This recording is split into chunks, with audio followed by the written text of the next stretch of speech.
attribution. Yeah, I think one thing to say here is that this is where, and obviously people who read my work will know that I'm a relentless critic of sort of state-funded NGOs and lobby groups and charities. And I think this is where they have done an awful lot of harm actually to the body politic, because the state has so many of these organizations now on the payroll, from people campaigning for restrictions in alcohol to people campaigning for the rights of single mothers to people campaigning for travelers' rights, or you name it, there's an organization lobbying for it. And one of the things that's happened is that that kind of professionalized political representation for all sorts of people is actually all dominated by the same sort of social class. So we've had this massive increase in university take up since we made third level education free in the middle 90s. We have a spate of graduates coming out of universities with sort of degrees in English, or I mean, I'm not arts degrees, basically, sociology. I'm one myself, so this isn't a critic. I mean, I've got an economics degree for whatever it's worth, which isn't much.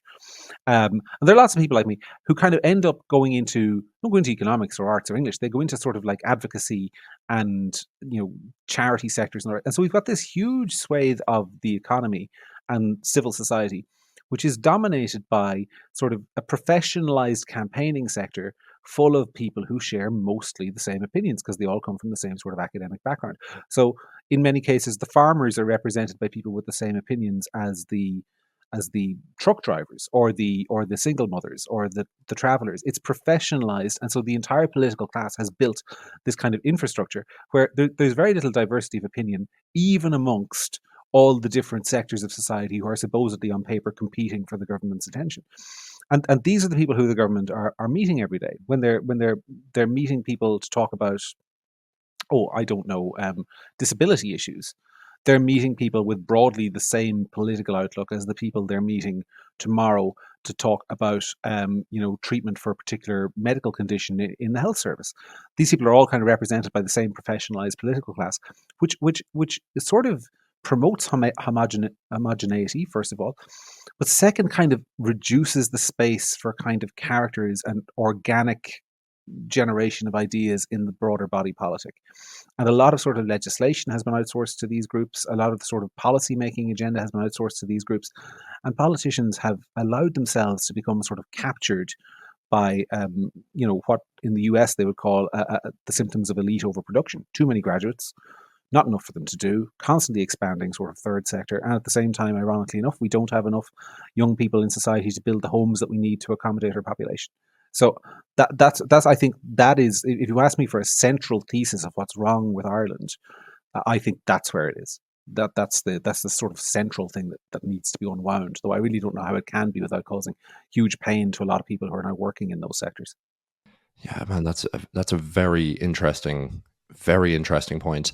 I suppose though this is something that Nassim Taleb would talk about a lot. I don't know if you're a big fan of his books, but this idea of top down versus bottom up, and kind of, let's say Mm. top down would be just this very theory first, doing second, and bottom up being basically through what you would have had in the past of guilds, learning through apprenticeship and kind of learning kind of in a what do you say, in a epistemological way. I Mhm. believe that's the term. Basically, learning through experience. I believe that's epistemology, and we don't really have that as such anymore. And you actually get a few interesting phenomena where, let's say, Taleb calls this lecturing birds how to fly. So let's say a practitioner figures out how to do something through trial and error, i.e., a bird figures out how to fly by flapping its wings.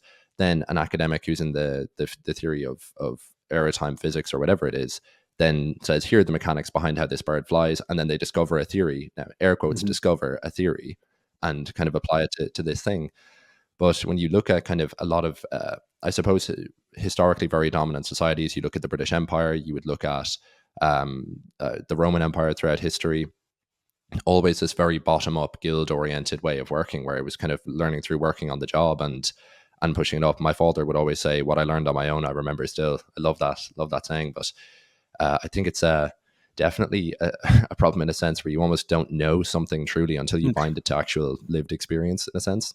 And you know As you're talking, I am, and I'm agreeing with you, but I'm remembering a conversation I had with a group of teachers not very long ago, and it's the perfect example of what you're discussing, because obviously there is what you might call the basic bottom up practice of teaching, which is where you have a curriculum and you have kids in front of you and you teach them what you need to learn.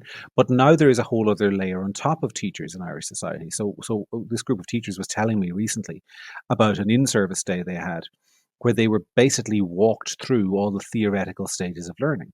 And you know, and there's and as a result of that, they now have all this additional paperwork where they have to fill out lesson plans in advance. They have to survey their students at the end of every week to ask them what they have learned. They have asked that, the students have to basically rate the teachers on, have they accomplished this lesson goal or that lesson goal. And the point they were making is this all gets in the way of good teachers teaching. Maybe theoretically it holds an occasional bad teacher to account, but even if it does that, the bad teacher just stays in the post anyway. But you've got this layer of people now on top of the theorists, interfering directly in the practical applications of how to teach somebody woodwork or metalwork or drawing or English, and that's happening, I think, right across society, and you see it a lot. I think it accounts for a lot of what we call, or what people call, wokeness in society. Is this huge oversupply of theorists. So, when you have an organization that is delivering breast cancer services to women, suddenly changing its website to, instead of saying women, start saying people with breasts, that is not something that's key to the delivery of the service, right? That is something that has, by and large, been imposed by people who have come in to advise them on inclusivity and diversity.